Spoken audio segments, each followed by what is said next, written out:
question is to find out the impact on output when the tax increases. The question is, if marginal propensity to consume is equal to 0.8 and tax increases by 100, what is the impact on the output?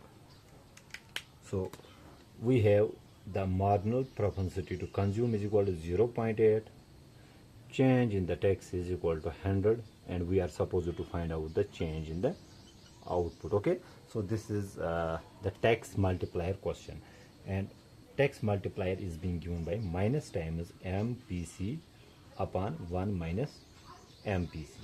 Okay, tax multiplier shows us the change in the output due to the change in the taxes should be equal to, what is MPC? It is minus 0.8 divided by 1 minus 0.8. So we will get here minus 0.8 upon 0.2.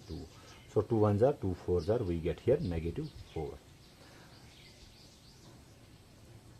Change in output we are supposed to find out. Change in the taxes is being given as 100, should be equal to negative 4. That means doing cross multiplication, change in the output will be equal to minus 4 times 100. That means output will decrease by 400 units. So del y will be equal to negative 400. So we will say output will decrease by 400 units. Okay, if it was an option in the question.